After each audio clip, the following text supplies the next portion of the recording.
Whether it's mom's chicken noodle hot dish or maybe your grandma's sour cream and raisin pie, you probably remember your favorite comfort foods growing up. Your hot dish, you're giving yourself away. I know, Minnesota, everyone. A nationally awarded chef knows this to be true. We're going to Paoli today, where Chef Rob Connolly is serving a special dinner honoring the area recipes you may already have in your hearts and on your bookshelves. They're going to be acorn donuts. Chef Rob Connolly is always on the hunt. So this is acorn that I foraged. For something delicious. I used a lot of acorns. For this dinner, he's digging deep into the Paoli area's past. This recipe, the Swiss cheese pie, really became the launching point. Swiss cheese pie, eggs, Swiss cheese, milk, a little nutmeg, and a whole lot of love, of course. Recipe submitted by Miss Otto Thalmann, you know, back then when we used the husband's name instead of the woman's name. Connolly created a special menu based on 3 local mid-century cookbooks. You know the ones, those church or ladies' aid cookbooks your parents or grandparents had, and they usually had some pretty great Midwestern recipes, don't you know?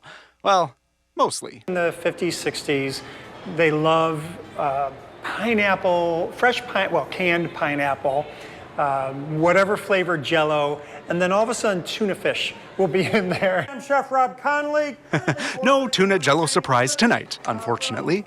But Connolly picked several family favorites to remind you of home, and he's reimagining them into something new. At the end of the day, I'm not going to be able to compete against your memory of grandma's food, right? Grandma's food is grandma's food. As for Connolly's food, Swiss cheese pie, I don't know. I used a fancy one. It was a Cru. That's a fancy Swiss cheese, right? it's not grandma's, but it got a grand reception. Oh man, the beef is fantastic. Frank Hack grew up in the area and even knows the woman whose hot dish inspired tonight's beef entree, Esther Sarbacher. Esther just lives a quarter mile to half mile down the road here. Hack showed cattle with her sons and says this dinner is a great way to honor the food he grew up with. I think she'd be flattered to know that this Connolly's took her dish and expanded on it. For Connolly, a James Beard finalist, it's not just about what's on the plate.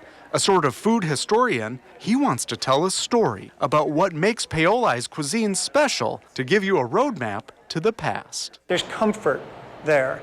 There's peace there. When you have a rough time, where do you go? You go back home. I do think a meal like this has the potential to do that for some people. In the end, Chef Rob Connolly got what he was hunting for. Families sitting at a table, sharing tales of times gone by over something delicious. These are recipes that are 60, 70, 80 years old. They're going to get a sense of what this community was 75 years ago. And maybe they'll leave with a better sense of what this part of Wisconsin is like through how it tasted.